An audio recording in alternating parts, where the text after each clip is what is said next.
Hello everyone, आप सब कैसे हैं? होप आप सब काफी अच्छे होंगे। आज की इस वीडियो में हम लोग क्लास 11 की मैथ्स को स्टार्ट करेंगे। क्लास 11 की मैथ्स का फर्स्ट चैप्टर स्टार्ट करेंगे जो है सेट्स।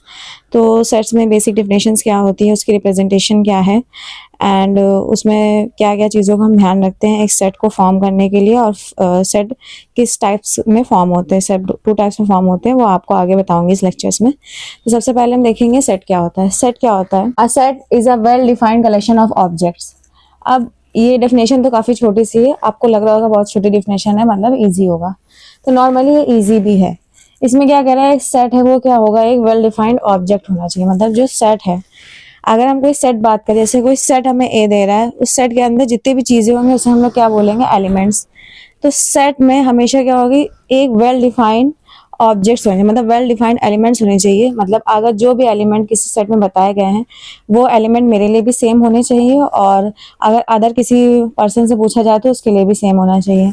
मतलब सेट, अगर इसको एग्जांपल समझा जाए, जैसे अगर मुझसे पूछा जाए कि आपके क्लास में कितने बॉयज़ हैं, मतलब अगर मैं क्लास 11 की स्टूडेंट हूँ, मेरे क्लास में 29 बॉयज़ है, तो मुझसे पूछा जाए अगर मेरे क्लास में कितने बॉयज़ है, तो मैं कहूँगी यस मेरे क्लास में 29 बॉयज़ है। और यही बात अगर मेरी किसी क्लासमेट से पूछी जाए तो वो भी सेम जवाब देगी कि यस मेरे भी क्लास में 29 बॉयज़ हैं।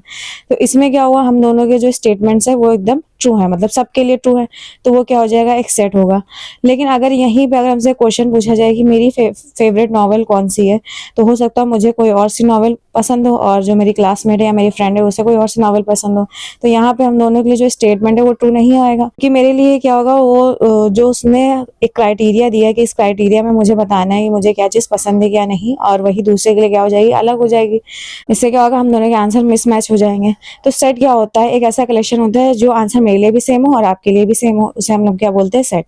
अब सेट की रिप्रेजेंटेशन हम लोग कैसे करते हैं ये देखें। सेट की रिप्रेजेंटेशन करने से पहले हमें ये पता करना है, सेट में कई बार एन, जेड और क्यू आर, इन सबसे रिप्रेजेंटेशन होती है। एन, जेड और क्यू आर क्या होते हैं, हमें ये इसमें देखना है। तो एन क्या है, set of all natural number, और जेड क्या होता है, set of all integers, and Q क्या होता है, set of all rational numbers. Rational number जो पी बाय क्यू के फॉर्म में लिखे जाते हैं। इंटीजर्स क्या प्लस माइनस वाले, और नेचुरल नंबर सभी को पता होना चाहिए 1 से स्टार्ट होता है, और होल नंबर कहाँ से स्टार्ट होते हैं, 0 से, मतलब 0 1 2 करके। आर क्या है यहाँ पे, set of all real numbers. फिर इसके बाद क्या है, the following point may be noted, मतलब एक सेट को फॉर्म करने से पहले आपको सारे पॉइंट्स पता होने चाहिए। जो सेट होता है उसमें हम क्या करते हैं, सेट को हमेशा कैपिटल लेटर से डिनोट करते हैं, जैसे ये यहाँ पे लिखा हुआ एग्जाम्पल, एक एग्जाम्पल मैंने यहाँ पे भी लिखा है। सेट को हमेशा कैपिटल लेटर से डिनोट करते हैं, और जो सेट के एलिमेंट्स होते हैं उन्हें हम लोग स्मॉल लेटर से डिनोट करते हैं। और हम हमेशा क्या यूज करते हैं, कर्ली ब्रैकेट का यूज करते हैं किसी भी सेट को रिप्रेजेंट करने से पहले। अब यहाँ पे एक चीज और आती है, ये जो एप्सिलॉन टाइप साइन बना होता है, क्लास 12 में जाएंगे जरूर पढ़ेंगे इस एप्सिलॉन की, काफी वैल्यू है वहाँ पे इसकी। एप्सिलॉन क्या होता है, एप्सिलॉन मतलब होता है बिलोंग्स टू। अगर हम कहेंगे कोई सेट ए, कोई एलिमेंट ए है, वो क्या कर रहा है, बिलोंग कर रहा है सेट ए में, तो यहाँ दिख रहा है हमें कि जो एलिमेंट ए है वो क्या कर रहा है, बिलोंग कर रहा है ए में, तो राइट है। अगर हम यहाँ पे लिख दें कि सेट कोई एलिमेंट पी है, क्या वो बिलोंग करेगा ए में, तो हम सबसे पहले अपना सेट देखेंगे। सेट में ए ई आई ओ यू दिख रहा है, मतलब पी तो है नहीं, तो ये क्या आ जाएगा, नॉट बिलोंग टू। ये बिलोंग्स टू और ये नॉट बिलोंग्स टू वाला साइन है, ठीक, याद रखिएगा। इसके बाद रिप्रेजेंटेशन ऑफ सेट, सेट में दो टाइप से रिप्रेजेंट करते हैं, एक होती है रोस्टर फॉर्म और एक रोस्टर फॉर्म और टेबुलर फॉर्म, और एक होती है सेट बिल्डर फॉर्म। तो रोस्टर फॉर्म अच्छे से याद रखिएगा। रोस्टर फॉर्म में क्या होता है, बिल्कुल एकदम डिटेल में चीजों को लिखते हैं, मतलब कोई भी शॉर्ट फॉर्म यूज नहीं करते, जैसे बताया गया वैसे चीजों को लिख देते हैं। मतलब जैसे ए ई आई ओ यू, हमसे किसी ने कहा कि वॉवेल्स हमें लिखने हैं, अल्फाबेट्स जितने वॉवेल्स होते हैं वो हमें लिखने हैं, तो हमने ए ई आई ओ यू लिखा। सेट बिल्डर फॉर्म में क्या होता है, हम लोग इसे थोड़ा अलग टाइप से रिप्रेजेंट करते हैं। सेट बिल्डर फॉर्म में सबसे पहले लिखते हैं एक्स। अब एक्स की जगह पे एक्स वाई जेड जो आप चाहे वो यूज कर सकते हैं, मैंने यहाँ पे एक्स यूज करा है, आप चाहे तो वाई भी यूज करें। तो एक्स सच दैट एक्स, अब एक्स है क्या, हमने क्या बोला कि हमें वॉवेल बताना है इंग्लिश अल्फाबेट में, तो x is a vowel in English alphabet. तो रोस्टर फॉर्म में बिल्कुल टोटल पूरा डिटेल में लिखा जाता है, एंड सेट बिल्डर फॉर्म में हम लोग थोड़ा सा चेंज करके सच दैट वगैरह लगा के और उसको थोड़ा सा रिटन फॉर्म में लिखते हैं। होप आपको ये पूरा इंट्रोडक्शन समझ में आ गया होगा, रिप्रेजेंटेशन भी समझ में आ गई होगी, जो काफी इंपॉर्टेंट है एक सेट को फॉर्म करने के लिए। अगर आप किसी भी सेट में कर्ली ब्रैकेट ही लगाना भूल जाए तो वहां पे भी आपके क्या नंबर हो सकते हैं, माइनस हो सकते हैं। इसको इस बात का भी याद रखिए। तो मैं एनसीईआरटी की बुक से पढ़ा रही हूँ, तो एनसीईआरटी की बुक में जो एक्सरसाइज 1.1 है उसमें फर्स्ट वाला क्वेश्चन क्या, मैं क्वेश्चन रीड करूंगी या स्क्रीन पर लगा दूंगी क्वेश्चन, जो आप देख लीजिएगा।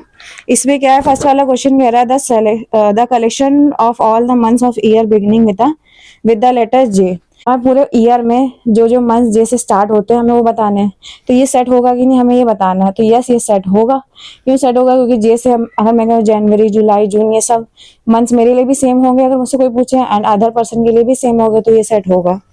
उसके बाद सेकंड है the collection of 10 most talented writers of India. ये सेट नहीं होगा क्योंकि 10 मोस्ट टैलेंटेड राइटर्स मेरे लिए अलग होंगे और सामने वाले के लिए अलग।